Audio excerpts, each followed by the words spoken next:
Hey guys, this is the Movie Hour. I'm your host Danny, and alongside me, my co-host and sister Vanessa. Hello. The Movie Hour is your friendly neighborhood podcast where we talk about and make fun of all our favorite films, from the good, the bad, and the downright ridiculous. In this episode, we'll be talking about the 1980 psychological horror film, The Shining. So, get your tickets, grab your popcorn, sit back, make yourselves comfortable, and enjoy this episode of the Movie Hour. The Shining is a 1980 psychological horror film. It's directed by the legendary Stanley Kubrick, who is one of my favorite directors, definitely in my top five, alongside Akira Kurosawa. He's a Japanese director. Okay. Martin Scorsese. Good. Sergio Leone. Okay. I really like his spaghetti westerns. Okay, I like that. And he does it with my grandpa, Clint Eastwood. Oh, yeah. Yeah. I love Clint Eastwood, if you guys didn't know. So Yeah, that's why I call him my grandpa. Yeah, that's his grandfather. And Steven Spielberg, just to name a few. Do you have 3 to 5 directors that you like? Yeah, I really like Greta Gerwig. Yeah. I like Barbie, iconic, and Lady Bird, obviously. Lady Bird. I like Sofia Coppola because I love Priscilla. That was such a good movie. I like the Lost in Translation. Lost in Translation is very good. It's good. It's kind of a not for everybody kind of film. No, it's not, but it's good. Yeah. I like it. Yeah. And then I would say I like Quentin Tarantino. Yep. This is really good. Oh, yeah. I mean, everyone knows his movies, but like Pulp Fiction, Once Upon a Time in Hollywood. I like that one. Yeah, I love that one. That was probably one of my favorites. Yeah, I'd say those 3. Okay, cool. So Stanley Kubrick has directed many great films. His filmography is pretty insane. He's directed Paths of Glory, great anti-war film, 2001: A Space Odyssey, A Clockwork Orange, Barry Lyndon, Full Metal Jacket, and Eyes Wide Shut, just to name a few. I recently saw Eyes Wide Shut, and it's pretty insane. I really like that one. Really? Okay, Yeah. I gotta tune in. I've never seen that. You got to see that one. That one's pretty good. It's got Tom Cruise and Nicole Kidman. Oh, okay, yeah. So that's a really good one. Really underrated. All right. Also his last one. Oh, really? Yeah. Oh, wow. Before he died. He died. So he gave in the film, for final review or whatever, and he died 6 days later. Oh. Yeah. Harsh. Exactly. So, yeah, his last film. I really love Stanley Kubrick films for many reasons, but the attention to detail is unmatched. I mean, every detail is like down to a dot, Everything is there for a reason. Right. And I like his use of light. The atmosphere is top notch. He's also known as a perfectionist and known for his grueling time and takes his films require and what he requires from his actors. Right. We all know his treatment of Shelley Duvall. R.I.P. R.I.P. And he's one of the few directors that I know of, at least, that has had full creative control of his film since 1960. All right. Cool. So in 1960, he did this film called Spartacus. Which I recently just saw today. Okay. Really not. Oh, yeah. Not for this, but, Yeah, just random. Just randomly. I saw it. And basically, he really disliked how the studio was getting involved with the film. Fair enough. So from that day on, or from that film on, he's never had, he has full creative control of everything. All right. So, I like it. Yeah. Good so for for better, for worse, but yeah. Yeah, true, depending on where you stand. This is another Stephen King adaptation to film that we're doing. Yes. I've actually read this book, and this is one of the few that I think the film is better than the book. That's shocking. Yeah. I've never read the book, but that's shocking to hear. Yeah, you know how everybody says the book is usually better? Yeah. This is one that I honestly feel like the film is just way better. It's a great movie. If you've never seen it, what are you doing? Yeah, this is one of those, you gotta watch before you die kind of films. Oh, absolutely. It's phenomenal. Phenomenal. And it's also infamous that Stephen King, the author, he disliked this movie, as he thought Stanley Kubrick made too many changes, specifically to characters and the overall atmosphere. Gotcha. And, for example, one quick one that I can think of that he didn't like. In the book, the Overlook Hotel is burned down in a fire. Oh, okay. But in the movie, it's basically snowstorm takes it over. Right. So that's one of the differences, a big difference. Okay. Shelley Duvall's character, Wendy, in the film is kind of like this helpless, right, woman. Yes. And in the book, she's more of a hands-on. Right. She doesn't take no crap from nobody kind of thing. So, just a few changes that he didn't like. The film's cast includes Jack Nicholson as Jack Torrance. Right. Shelley Duvall as Wendy Torrance. Danny Lloyd as Danny Torrance. Scatman Crothers as Dick Halloran. and Philip Stone as Delbert Grady, just to name a few. It has a runtime of 144 minutes, so 2 hours and 24 minutes, so kind of a longer one. Yeah. Especially what we've been doing. Yeah. And it can be watched on Max as of the time of this recording. This is the third film in our month-long Spooky Season podcast. This was my recommendation for a psychological horror film. And after my co-host did a great job last week at narrating the story, I've got a difficult task of trying to do it, the podcast and the movie justice. So hopefully I do well. Yeah, you're going to kill it. So hopefully, this is a really good movie. It's got a lot of details. Some things I couldn't get, Yeah. kind of had to shorten it because if not, we could be here for like 2 hours easily. Yeah. Oh, yeah, definitely. Easily. So I had to kind of condense it, but hopefully I do it justice. Do you want to tell our listeners why you chose The Shining? Why I chose it? Yeah, for our the psychological one. I just feel like The Shining has to me, it's like the perfect psychological film. Yeah. Horror film. Good. This film in reality is not too scary. Yeah, no, it really isn't. No, it's not. It's more of a, for me at least, and you'll see more in the story when we dive into it, but a lot of the time you don't even know if this stuff is really happening. True. Yes, that is a big key in this movie. So anyways, that's why I picked it. All right. I love it. Yeah, and I've seen this movie I don't know, maybe a dozen times. All right. And, so I basically know everything about this film. Basically. Yeah, literally. But yeah, so as we dive in, be warned there are spoilers ahead. So without further ado, let's begin. The film begins with a picturesque view of the beautiful Colorado mountains and lakes. Even though the actual mountains and lakes are in Montana, in a place called St. Mary's Lake. So all right. They're not even in Colorado. Right. It's in Montana. And this is what I was saying. Stanley Kubrick is so great. His cinematography is second to none. I love those beginning shots. Oh, it is beautiful. Yeah. Stunning. Nothing like West Texas, though. Oh. Yeah.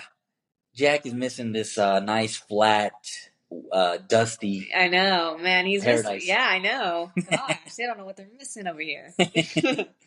So Jack Torrance has an interview with Stuart Ullman. And, kind of like I said at the beginning, I read the book. I'm not going to go into every single difference between the book and the movie, but I wanted to point this out, that one big change from the book to the movie is that in the book, Ullman, he's kind of a grumpy guy. He doesn't like Jack at all. Oh, all right. And Jack doesn't like him neither. Fair enough. And in the movie, Ullman, he looks like a nice guy. Yeah, they get on? Yeah, they get on, really nice. Yeah. So I was going to ask you, what do you think about big changes to books to movies? I mean, I understand that some changes need to be made to make the movie shorter or, I guess, make scenes flow together in a certain sense. Yeah. At least here, you said that the building, right, would burn down in the book, but in the movie, it's snowed in. Yeah. But that kind of leads to kind of the ending, which I'm not going to spoil right now, but you get where I'm going with that. Right. So I understand that sometimes, creative liberties are taken. Let's put it that way. You know what? It doesn't bother me because I know that most of the time the book is still there. You know what I'm saying? Right. Now when they completely go off the rails and it's this is nothing like the book, that's that's not good. But for the most part, it doesn't really bother me personally. I know some people get really upset about it, but it's just creative liberties. Yeah, I feel the same way. I don't think I don't feel too too strongly about it either way. I'm Switzerland in this, just neutral. Yeah. But I can kind of understand from like Stephen King's point of view. He wrote something a certain way, right? And then for someone else to change it. True. Now in this case, there weren't super big changes, like this Ullman being a jerk in the book and being nice in the movie. Right. It doesn't change the end result. Yeah. True. Right. But for example, in the book, if Jack wasn't to get the job, right, but in the movie he does. Well, that's a big change. Yes. And now it becomes more like a what if. Right. Instead of actually the book. Yeah, fair enough. But yeah, I'm kind of with you. I don't have too strong of an opinion. Yeah. So Jack Torrance has this interview with Stuart Ullman about a remote winter caretaker position at the Overlook Hotel. While in the interview, Mr. Ullman tells Jack that the caretaker position entails that he will be there from November to May until they open for the next season, basically. Long time. Long time. In the movie, they said 5 months, but I think I counted and it's like 6. Yeah, I think there's like a discrepancy, Yeah. discrepancy there, but that's a long time to be locked away from society. You know, at one point I thought I could do that, and then when COVID hit, No, God. I was like so bored after like a day and a half. Yes, I know. It's miserable. It Yeah, is. that's a good point. I mean, we all kind of experience that in one way or another, and it's, I think for the majority of people, it was not that fun. No, and then like if you take it now, we had internet, TV, video games, whatever. Right. And back then, I mean, this is 1980. There's none of that. None of that. So And you had a kid to the situation, you gotta And keep him, occupied. Oh, gosh. oh yeah. So yeah, it's there from November to May, and that there's extreme seclusion and isolation, where the nearest town is 25 miles and the roads are closed in the winter due to large amounts of snow. So this works in 1980, but now there would be no snow. Right. You know, it's like October and it's not even cold. It's 91 It's degrees. like 91 degrees. You know, Yeah, true. damn this global warming. I know.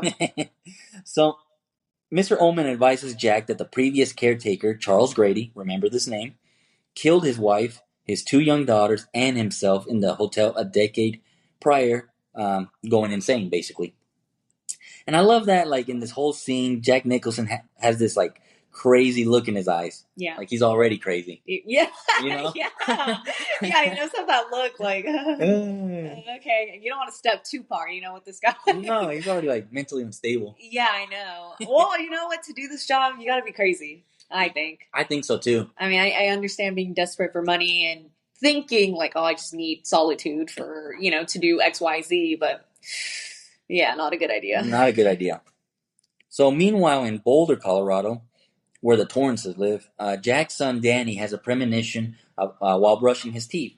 And then you get this iconic blood coming out of the elevator scene. Oh, I love that scene. So good. It's so good. So good.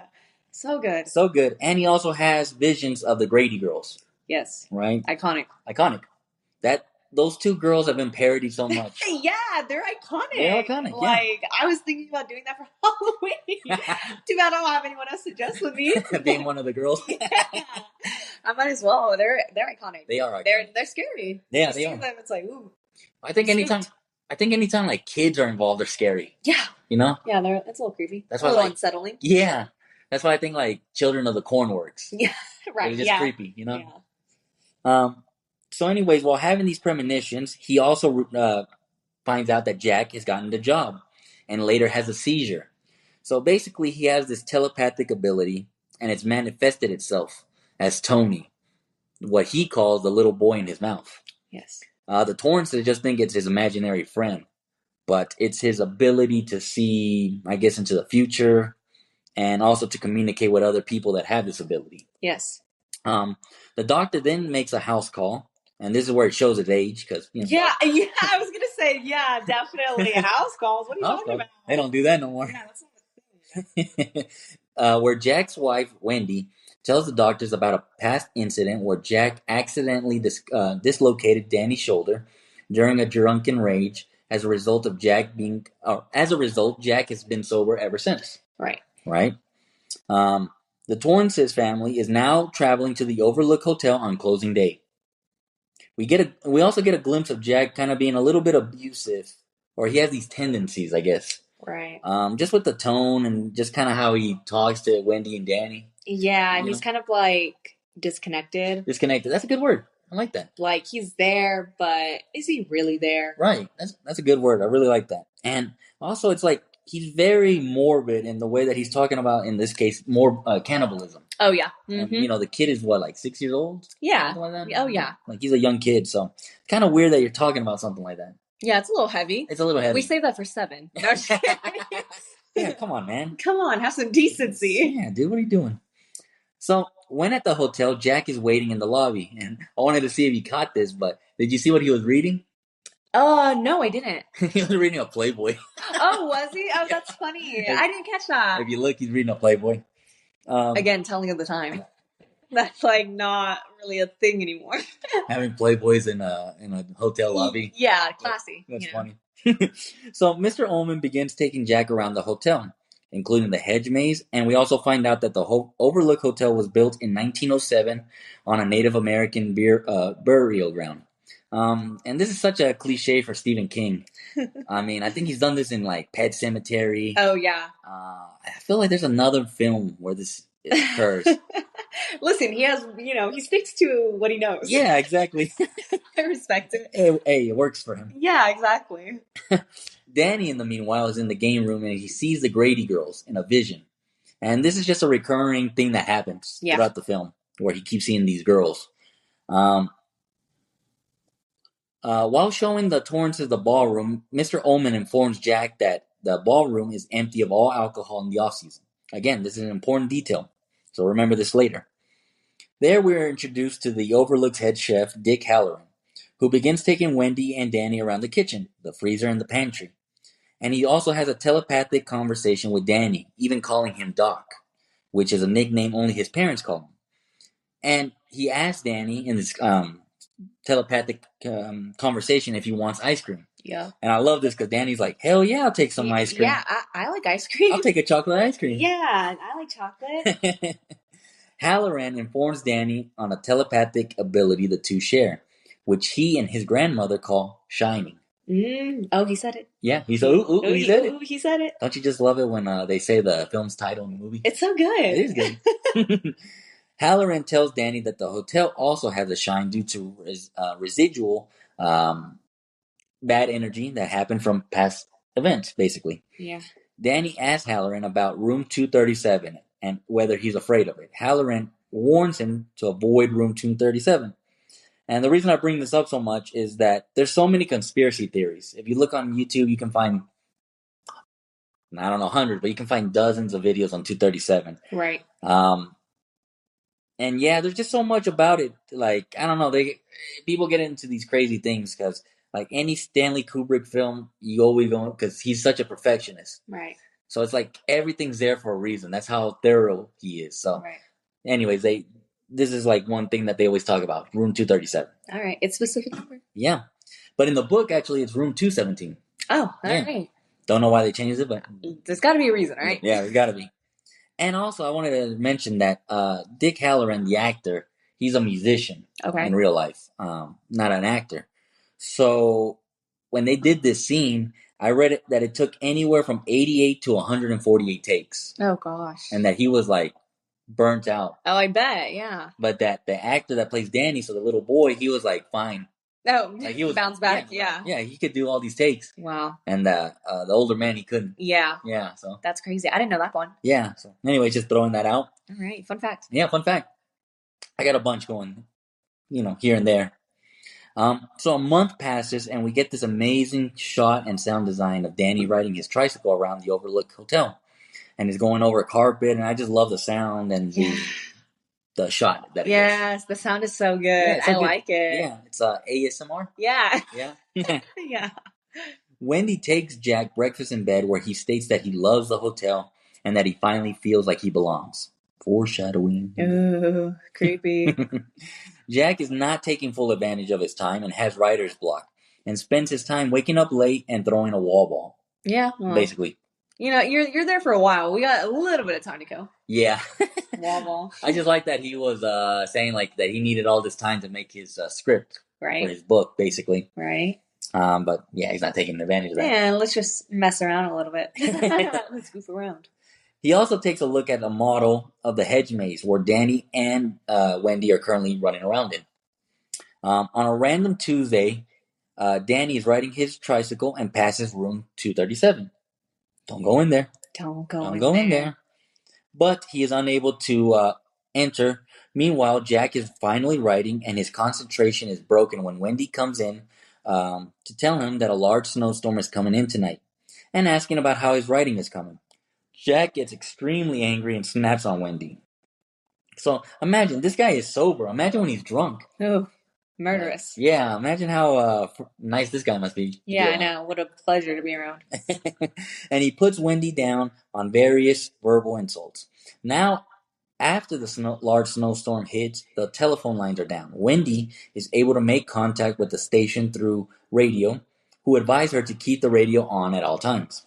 And I don't know, I just kept thinking, like, throughout the whole film up to this point, everybody's basically kind of like giving them hints. Right. Like, yeah, don't do this, Yeah. like there's always something, Yeah. I noticed that this time around that even these radio people on the station, Yeah. they're kind of like, yeah, keep this on all the time. Because, Yeah.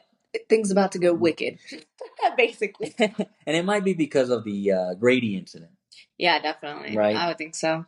That's kind of my hypothesis, Yeah. So. Yeah, that's what I'm thinking. But, I don't know if you remember in the beginning scene during Jack's interview, Ullman, he calls in this other guy. Right. I think his name is Bill Watson. Yeah. The reason I didn't include him because nothing happens. Yeah, he's not mentioned further. No. But basically when Ullman is telling him about it, he has like that other guy, Bill Watson, he has this like look on his face like, oh, this is the guy? Like, like we finally got one? Like, yeah, right. I don't know, right. Just give me that look. Yeah, definitely. Well, I can imagine that on their perspective, on their side, they're probably like, who's crazy enough to do this? Well, yeah. Someone's got to do it, so we're going to do it, I guess, but I don't know if it's a good idea. I don't know. And I love I have this as kind of like my profile caption, I guess, what you call it, but when basically Ullman asks Jack if his wife would be okay with it. Oh, yes. He's like, oh, I'm sure she'll love it. She's a confirmed ghost story and horror film addict. Yes. I love that for some reason. I have that posted on Twitter. Oh, really? Yeah. Yeah, actually. I got it on my letterbox. Yeah, it's good. It is good. So Danny, again, is riding his tricycle, and he rides this thing a lot, so. Right. Listen, to his credit, if I was a kid and I had that entire hotel to myself, yeah, I'm riding my bike in there, I'm riding my tricycle in there. Oh yeah, you better believe it. So while riding his tricycle, he runs into the Grady girls, who are actually not twins. A lot of people get that mistaken. Yes. That they're twins, but they're not twins. Yes. Now in the movie, they probably are twins. Right. But Ullman in the book and in the movie says that the girls is, I think 10 and 8 years old. Yes, I was going to say there's like 2-year difference. Not a lot, but yes, 2 years. Now in the movie, they actually probably are twins because they look about the same size and everything. Yeah, probably. But they're not twins. Another fun fact. Yeah, everybody always gets that confused. They're not twins. So they do the iconic "Come play with us," and he also has this frightening vision of the girls getting slaughtered. Ugh. Brutal. Yeah, basically getting chopped down by their father. Danny gets lured into room 237 by unseen forces. Meanwhile, Jack has a nightmare where he tells Wendy he killed her and his family. I mean, foreshadowing. Not only that, but I like how that wasn't a breaking straw. Yeah, like, oh, totally normal. Yeah. Great. Like, here's your bacon and eggs or whatever. I'm like, Jesus. We then see Danny enter the room, frightened, with Jack and Wendy sees that Danny has signs of physical trauma, and he believes Jack to be the cause. That's a good scene. Yeah, that is a good scene. That's a really good scene. Also, I love Danny's sweater. Yeah. It's so cute. It's cute, and then like he's got like little holes in it. Oh, yeah. For those who haven't seen the movie, or just seen the movie and haven't seen it in a very long time, Danny's wearing like an Apollo, what is it, 13? Yeah, I think so. Apollo 13, like little sweater. It looks like handmade. Yeah. But since he got, roughed up, basically, it's like ripped in the collar. But anyways, it's a cute sweater. Let me just put that out there. But going back to what's actually going on, that's a really good scene. I love the way that Wendy, you can see like the switch in her face. Yeah. And in her tone, obviously, because she, from afar, keep in mind, they're, a couple feet afar. Yeah. So she looks at him and it's just like, oh, go back to your room. It's fine. You're just curious on what's going on here. Right. And then when she actually goes up to Danny and sees the scratch on his neck and, he got all roughed up, that immediately, like, dark eyes to Jack. It's like, you did this. And granted, listen, there's only 3 people in the hotel that we know of at this moment. There? Or is there? There's 3 people that we know of. Yeah. Obviously, Wendy didn't do it. Right. So who does that leave? Jack. So, who has a history of violence. Exactly. So it's not unprecedented. No, definitely not. And yeah, I agree. I like the scene a lot. I like the switch, the motherly instincts kick in. Definitely. And yeah. So we see that that Danny gets roughed up, and Wendy believes that it's Jack to be the cause.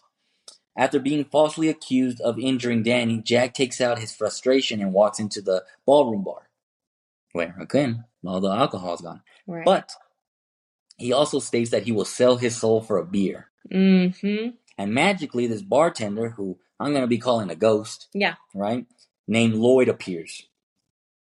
And again, we don't know if he's a ghost or what up until this point. We don't even know if Jack is even seeing anything. Yes. It's just to be in his head, basically, right? Right. And where he gives Jack a drink, and he goes on a rant about hating Wendy, how she's ruined his life, and how much he loves Danny. Right. We also get a little bit more background on the incident where he injured his shoulder. Right. That was mentioned earlier. Wendy comes in crying and tells Danny that the injury, or tells Jack, that Danny's injury was caused by a woman in room 237. Jack goes to investigate and encounters a naked female in the room. And he begins to kiss her, which I thought was just weird, okay? Also, she's tall. Yeah, she's tall. She's like huge. Yeah. Like, I don't remember her being that tall, but when she like actually steps out of the tub, I was like, this woman has to be 6 feet tall. Easily, because Jack Nicholson's not a little guy. Yeah, no. And to see that they both measure up to each other, I was like, geez, I would be terrified just by their height. I'm scared. I was telling Dad the other day that I saw Eyes Wide Shut.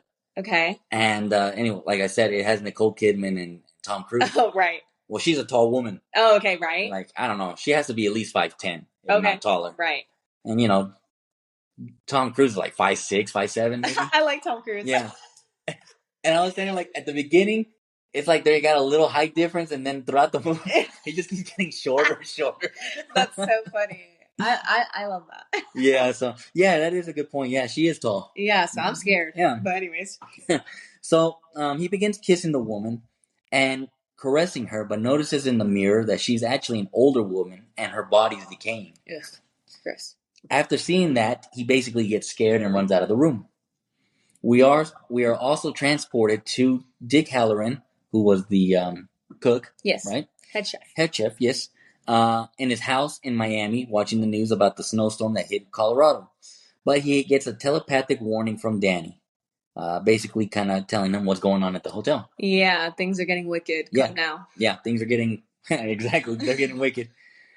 Jack returns to tell Wendy that Danny most likely inflicted the bruises on himself. When Wendy tells Jack that maybe they should leave the hotel, Jack again becomes angry and hostile. Jack leaves and is enticed back into the ballroom, where we see this full-on fancy party going on. Beautiful. Beautiful. And to me, this is like the best scene in the movie. All right. This whole sequence. All right. I love this scene so much. And I don't know, you have to see it because I don't do it enough justice, but you got to see it. It is a good scene. I love it. Good. I like it. They're going into this full-on fancy party with hundreds of guests. Now, again, we don't know if these are ghosts, if these are just in his imagination. Right. Like, we don't know anything. Also, they're dressed in 1920s attire. Correct. Which Flapper girls, whatever the men wear. I don't know. I'm not too, well known in what the men were wearing, but flapper girls, short hair, all the works. You're not an expert on 1920s men attire? Unfortunately, no. See, those Pawn Stars, we call over a guy who would know the stuff. Hang back a few minutes while I call my expert in. Yeah. But yeah, that's true. And again, that's a good point because that leads into another thing later on in the movie. So put a pin in that one. Put a pin in that one. But yeah, like I said, this is the best scene. So he walks into this party, lots of people dressed fancy, like in 1920. The bartender Lloyd gives Jack a drink, and a server accidentally, and I'm putting this in quotations, bumps into Jack and asks for forgiveness and offers to clean Jack his jacket in the bathroom. The server, while cleaning Jack's jacket in the bathroom, informs him that his name is Delbert Grady, the former caretaker. Mm. When Jack begins to question him at first, Grady plays innocent. And what I love about this scene is how, like, it goes on first like he's a very nice guy. Yes. And just, like, so quick, you get this evil sense from him. Yeah, it's bad. It's bad, but I love it that it's so, like, subtle and so quick. Yes. There's no buildup. Yes, exactly. Yeah, there's no buildup. I feel like I really like what you're saying right now because I feel like if you weren't paying attention to the movie and that scene was on, you wouldn't really think anything of it. Right. It's not like they're full on arguing or like screaming obscenities at each other. It's not that, but it's intense. It's intense. Exactly. And you really have to pay attention to what's going on to understand the severity of this exact scene. Yeah. Because this, I feel like, is the turning point. Yes. It is the catalyst for what's about to transpire. So I know I've said it again. I'm going to say it again. It gets wicked. It gets wicked. No, exactly. I think you make a great point that this, I think, is where everything switches from being like, I don't know what you would call maybe imaginary. You don't know what's real or not. Right. From this scene, I think now it kind of becomes like, yeah, there is something evil now in the hotel. Exactly. Yeah. I mean, I feel like if I was a first time watcher, right, and I'm watching this film, I think up until this point, you don't know what's going to happen, right? Mm-hmm. It's like, okay, maybe, yeah, some weird stuff happened in the past, but what's going to go on now? Right. And then during that scene, you see the wheels turning. Yeah. You see what's being, what's being talked about. So it's like, I think I know where this is going, and it's not going to end up well. Right. So this is a really good scene. God, I wouldn't say it's my favorite, but this is close to my favorite. Yeah. This is a great scene. This is a great scene. And so while cleaning Jack's sweater, or coat basically, in the bathroom, he informs him that his name is Delbert Grady. When Jack begins to question him, he plays innocent, but like I was saying, at the snap of a finger, he reveals that he has a more devious intention, telling Jack that he is the caretaker and that he's always been the caretaker. And I don't know, just that tone of voice and everything is just... Yeah.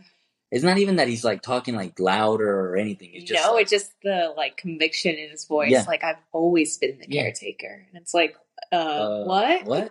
Questions reality a little bit. And even Jack is like, huh? Like, you got him shook. Yeah, I got him shook. This guy's been kind of POS this far. He has, really. And he tells him that, he tells Jack that his son, Danny, has this great power. And that he's telepathically contacted Halloran for assistance, and says that Jack must correct his wife and his child, just like he did. Mm. And the ambiance and tenseness is unmatched. Yeah, I mean, it's like, it really is. He just kind of ruined their plans of salvation, as far as Wendy and Danny. Right. So now that Jack knows this little piece of information that is just so important, It changes everything. It changes the trajectory of what's about to come. Oh, yeah. And, I just thought about it really quick, but this kind of reminds me of, have you ever seen the Amityville Horror? I think I have. Okay. I think I have. Well, do you know anything about it? Hold on. Didn't the girl murder her family? A guy. Oh, a guy. Oh, never mind. Maybe I'm thinking of something else, but okay. Well, basically the reason I bring this up is because the guy, he kills his family. Right. He shoots them. Okay. Like the father, the mother, and I think his siblings. I don't know how many siblings, but let's just say like 2 to 3. Okay. Kills them all. Okay. And I think he kills himself. Okay. Well, actually, no, he doesn't kill himself. No, sorry. But anyways, he gets arrested. Okay. So the whole story of the Amityville Horror really revolves around, there was a murder. Right. That is undeniable. That's to be true. Right. Now, the thing that's always contested is there's actually spirits in it. Oh, okay. And that's kind of what this reminds me of. Because yes. There is a murder that happened, but we don't know if spirits are involved, right? That's a good point, yeah. I think I was getting it confused with Lizzie Borden. Oh, yeah. Right? Doesn't she axe her family? Yeah, she does. Okay, all right. Well, anyways. Sorry. But yes, I think that's a really good point, and I like that comparison. That's really interesting, so yeah. Oh, well, thank you. Good point. Got it on your spot. Boom. 1 point for you. No, just kidding. Boom. Danny, he starts going berserk and goes on full-on telepathic mode, yelling red rum. Basically, murder backwards. Yeah. To warn Wendy. However, she doesn't really catch this. She just thinks he's kind of going crazy, basically. Yeah. Jack begins roaming the hotel, and he destroys the radio, blocking all communication from the hotel to the outside world. And that scene, okay, honestly, that scene hurts me. Because I feel like that, well, it is their last resort as far as getting this situation out into the real world, and just seeing him take the, what is it called? The little, like, fuses. Fuses. I was going to say breaker. Seeing him take the fuses out, jumble them in his hands, and just put them in his pocket. There's something so evil about that scene where it's like that basically just sealed their fate in a way. No, yeah, I agree. I mean, that's just like the icing on the cake because now he knows they're stuck here with me. Right, like I'm gonna handle the situation and no one's gonna stop me, and it's really jarring to see that. Yeah, it really is. So while blocking communication to the hotel, Dick Halloran, who's now concerned, tries contacting the hotel. He also contacts the station to radio the Torrances, but gets no luck. So he gets on a flight to Denver to help Danny and Wendy. Wendy discovers Jack's manuscript has been written, but with nothing but countless repetition, of all work and no play makes Jack a dull boy. Love that. I love that. I love this scene too where she's going through the papers and she sees the first one and she's like, she's shocked. Right. And then you see her slowly turning the pages and seeing the same thing over until she picks up, half of the stack, and which has to be more than like 1,000 pages. You know what's crazy? Stanley Kubrick made his assistant type those up. I was thinking that. I'm glad that you brought that up because in my head watching this movie, I was like, I just know like a PA or somebody like, doing the grunt work is like, all right, no context, just type this, which has to be grueling. Yeah. So, but I really like that scene because I think, at least from my perspective and my point of view, and I think probably most of the viewers, I think this is the point where it finally clicks for Wendy. Yeah. Where it's like, oh, something's deeply, deeply wrong here. Oh, yeah. I think finally, I don't know. I don't want to say that she's been naive, but like she's been a little naive. Yeah, she has. Like you said earlier, like the signs were there. It was just like over the head. Right. So I think her just seeing these pages and seeing like, oh, he's been working, but he hasn't been doing anything. What has he been actually thinking of? Right. So anyways, back to you. Yeah, good point. Really good points. Jack then threatens Wendy's life, and Wendy's able to knock him unconscious with the baseball bat while falling down the stairs. This is my favorite scene. That's your favorite scene? Yes. I love that scene. It's so good. And her outfit is so good. Yeah. I mean, both of the outfits are really good, but I love her outfits with the little overalls, with the turtleneck and everything. And also, Jack, in this scene, I don't touch on it enough, but in this scene, it's like he's kind of, he knows Wendy's weaknesses. Right. Because he's telling, she's very scared. She's kind of swinging the bat, just, aimlessly. Yes. Right? And Jack is going up the stairs and he's like, Wendy. Yes. The love of my life. Oh, gosh. I know. Yeah, no, that's a great point. So, yes, but Wendy finally, I guess, sees and feels the real danger and is able to knock him out. Yeah, good. Wendy then drags Jack's unconscious body and locks him in the kitchen pantry. But she and Danny cannot leave due to Jack previously sabotaging the hotel's two-way radio and the snowcat. Right. So he also messed with the snowcat. Yes. So they can't leave.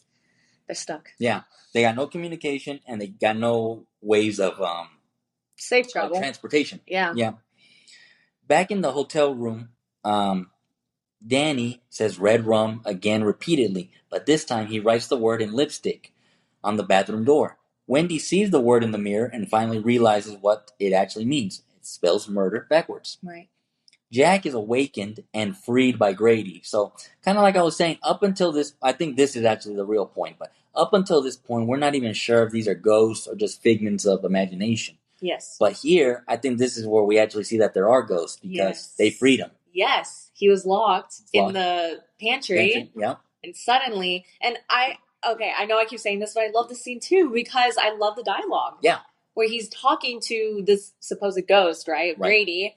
And Grady's like, you basically saying like, I gave you a chance to do what I did and you didn't take it. And Jack's like, I promise you, if you give me one more chance, I will handle the situation. Yes. And I'm going to do what needs to be done. Right. And suddenly the door is unlocked. The door is unlocked. So, just chilling. Yeah, it's very chilling. He then goes after Wendy and Danny with an axe. And this is basically the climax. We're getting to the climax. We're getting to the end. Having them cornered in their room, Wendy and Danny retreat into the bathroom. Danny escapes through the outside window, or escapes outside through the bathroom window, and Wendy fights off Jack with a knife. where he breaks the door, and we get the infamous "Here's Johnny." Which, can I say, I bet it felt so good to knock down that door. You know, here's another fun fact that no one asked for. No, go, please. I want it. Supposedly, Jack Nicholson worked as a firefighter.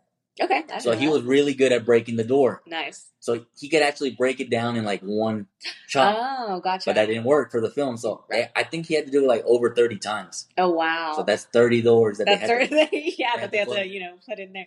Gosh, I know. I didn't know that part, but that's really interesting. Fun fact. Yeah. I always thought that it would be fun to, knock down a door with the axe. I bet it feels good, especially on a bad day. Oh, I'll do it. I'll do it for free. Give me a door. What do they call them? Those rooms where you can break stuff? Oh, yeah, rage rooms? Rage rooms. God, we got to go to one. Yeah, no, that'd be fun. Yeah, that would be fun. But yeah, and the Here's Johnny is like super famous. It's been parodied so many times. Yes. And that was just like improv. Yes. Yeah, like that wasn't part of the script. That's not part of the book. Just off the dome, as the kids are saying. Wendy slashes Jack's hand with the knife, and in the same time, they hear Dick Halloran, who is now responding to Danny's telepathic SOS, reaches the hotel in another snowcat. Right. His arrival distracts Jack, who then ambushes and murders him in the lobby. And then he goes to pursue Danny into the hedge maze. Right. Wendy runs through the hotel looking for Danny, encountering the hotel's ghost, and has visions of the cascading blood, just kind of like Danny's premonition. Yes. And we get that shot again of the blood coming out of the elevator. Just so good. Yeah, it is good. In the hedge maze, Danny carefully backtracks and misleads Jack, and is able to hide behind a snowdrift. And I gotta say, Danny's way smarter than 99% of people in horror films. Yeah, I know. He was making the moves. You know? He did what he had to do. Because you always get those girls that fall and they can't, I know. or whatever. I know. But then, you know what? I think about it. Well, if I was in that situation in like a maze where it's like freezing outside, he probably would have got me. Most likely. I'm not gonna lie. He would have got me. I wouldn't have been smart enough or small enough to hide behind, snowdrift. I think I think you're right. I think they would have got you, but I love that sentence. You're right. Yeah, they would have got you. You're right. Well, I think they would have got me too, but the maze, it's hard to explain it because obviously Right. I wouldn't be able to, but it's so large. Yeah. That honestly, if they don't get you, you're just gonna freeze to death. Right. Or get lost. Yeah. Oh God, Which that's is a nightmare. Horrible because then you're gonna die. Yes. It's cold. But yeah, it's just I don't know, just a lose-lose situation. It truly is. So Jack plunges onward without a trail, and he becomes lost. Danny is able to leave the maze and reunites with Wendy, and they're able to leave in Halloran's snowcat. Right. Leaving Jack to freeze to death in the maze, and we get this great shot of him like frozen to death. Yes, that's a good shot. That's a good shot. That is a good shot. The ending has a photograph in the hotel hallway where Jack is pictured smiling amongst a crowd of party goers. Yes. And it's dated July 4th, 1921. And the end. And done. And I really like the ending. And I'll tell you why, because usually I'm not a fan of open-ended endings. Fair enough. You follow these characters for 2 hours, in this case 2+ hours. Yeah. And you kind of want to know what happens at the end, right? Yes. But I think for this film, it just works so perfectly. I feel like it's warranted. Yeah, for sure. So we're going to go to the kill count, and this film only totaled 2 kills. Wow. So not a lot. No. Dick Halloran, who was axed to death by Jack, and Jack Torrance, who froze to death. Of course, we're not going to be including Delbert Grady or his family because we actually didn't see the event happen. Exactly. We're just told about it. Right. So only 2 deaths. So not bad. No, Carrie. Carrie got him beat. Yeah, Carrie got them beat by a long shot. This is my movie recommendation, and I gotta just say, I love this film. To me, it's my favorite Stanley Kubrick film, and I love all of them. I've almost seen all of them. Oh, that's impressive. I only need 3 more. Oh, great. Yeah. That's awesome. Yeah, so I love all of them. They're all great, but this is my favorite. Everything is just great. It's one of those truly frightening psychological horrors. and that's become my new favorite subgenre of films. Okay.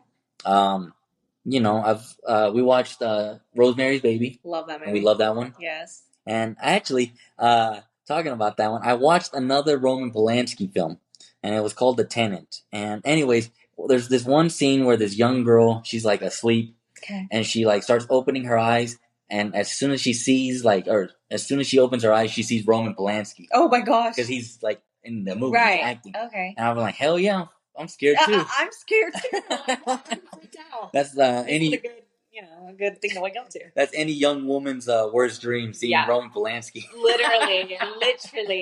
If you know, you know. But yeah, I really love this movie. But yeah, we're gonna go on to our rating system. If you don't know, our rating system is 1 star is equal to 1 tub of popcorn on a scale of 10.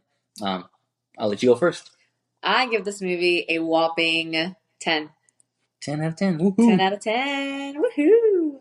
This one's great. This is a phenomenal movie. Even though it's so long, I don't get tired of it. No. I don't really think there's much, that I would change about it, honestly. Yeah. I mean, yes, it's long, and I think that probably would be like the most common complaint, but for good reason. You cannot make this movie an hour and a half. No. That is a crime to humanity. Yeah. I think that this movie was so well made. The dialogue is so good. Shelley Duvall killed it. Of course. Yeah. Jack Nicholson killed it. Yeah. Obviously. Yeah, overall a 10 out of 10 in my books. Like when this movie came out, people were criticizing Shelley Duvall's acting like that. It wasn't good. I thought she did great. I've heard that, and I think that was just a really not a good take. Yeah. I think I understand it's like popular to kind of snowball on one actress or one actor, at whatever given time, but I don't agree with that. Yeah. No. I think she did a wonderful job. I think she did great. Yeah. Yeah, honestly. This is going to be the first time, but I also give it a 10 out of 10. Woohoo! So, all right. First time we both give it. Yes, wow. Kind of like you said, I think to me this is as close to perfection as possible. I agree. Even though it's kind of long, to me, like I watched it on Sunday. Yeah. Like, I don't know, it felt like an hour to me. Right. Yeah, it does go by fast. Yeah. Even though I've seen it, like a dozen times. Right. But yeah, I don't know. For me, the length is not a problem. Right. But it could be to some people. But, yes. But yeah, everything's amazing. The actors, the cinematography, the story, the climax are all amazing. This is my top 3 film of all time. One of my top 3. Good. Like I said, I've seen it close to a dozen times, and every time I enjoy it, and I just pick up little details that I didn't see the first time. Right. Yeah. So that's what I love about it. Yeah. And any Stanley Kubrick film, there's just so much that, like this, I'm just scratching the surface. Yeah. Like there's a lot. Yeah, you can go into rabbit holes and find crazy things. Yeah. But yeah. All right. So we're going to go with our movie recommendation. I'll go first. My movie recommendation for the week is the 1960 indie horror classic Carnival of Souls. All right. So I love this film. To me, it's honestly one of the creepiest atmospheric films that I've ever seen. Oh, okay. It's really creepy. Wow. Especially for a 1960 film. Sometimes we don't think those are scary, right? Right, yeah. We're kind of drawn to like 70s, 80s, 90s, yes. Whatever. Yes. But this was honestly pretty scary to me. I saw it and I actually got kind of scared. Oh, I gotta watch it. Yeah. I've never seen this. Yeah, it's great. It has a great score. The only downside I would say is that it's a little bit predictable. Okay. But fair enough. To me, it's very ambitious. It's haunting. It's well shot. Especially for a low budget film. I think this is one of the great horror films, psychological ones that you can find. Good. Also, it can be watched on YouTube, Tubi, Pluto, Plex for free. So that's a good thing about the older movies. They're most of the time, they're very accessible. Yeah. Yeah. For sure. If you got premium streaming services, you can watch it on Max, AMC Plus, and I think it's called Philo? Okay, yeah. With subscription. And so there's really no reason not to watch it. It's great. And it's only 80 minutes. Oh, so short. Yeah. Very short. An hour and 20 minutes. I mean, it's good. Yeah. Yeah. So anyways, that's my movie recommendation. Good. What is yours? My movie recommendation is Misery. Misery. Okay. Love Misery. I know it's kind of predictable because it's a Stephen King, in the Stephen King universe. Mm-hmm. But I love Misery. I had just finished watching it this weekend, And I feel like there's a lot of parallels between the story of Annie Wilkes and Jack Torrance. Jack Torrance, yeah. Because they both kind of rough around the edges. Yeah. Let's put that. They're both rough around the edges, kind of deal with some mental health issues, obviously. Just kind of their dive into insanity. Honestly, their dive into insanity and kind of just that journey that the watcher is taken into. So yeah. I love Misery. If you've never seen it, watch it. Yeah, that's a great one. It's on Max. Yeah, I love that movie. It's one of my favorite Stephen King. I like James Caan. Oh yeah, he's great in that.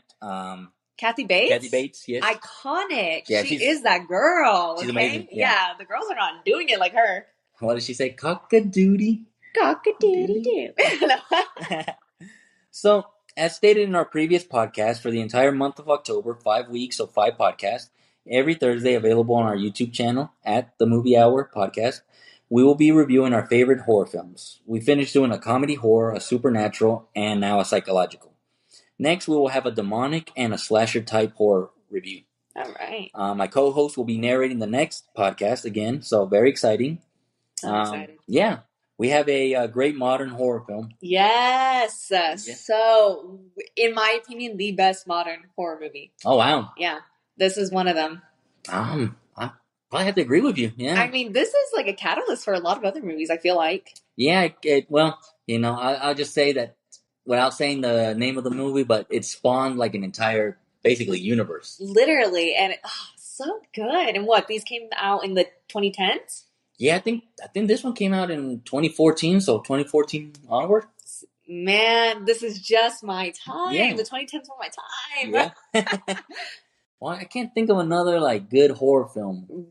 That's what I'm saying. Off the top of my head. Right? That I feel like this is like a phenomenon in a way, you know, like a very big movie that kind of, again, like you said, spawned so many other movies and created this buzz around that topic that won't be said, but you'll find out next week. Tune in.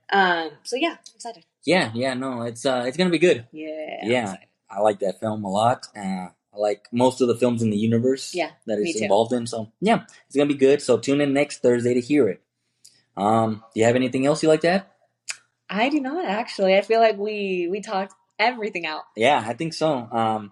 So if you don't have anything to add, I don't. No. So we can go ahead and wrap up this episode of The Movie Hour. Thank you guys for listening, and we'll see you on the next one. See ya.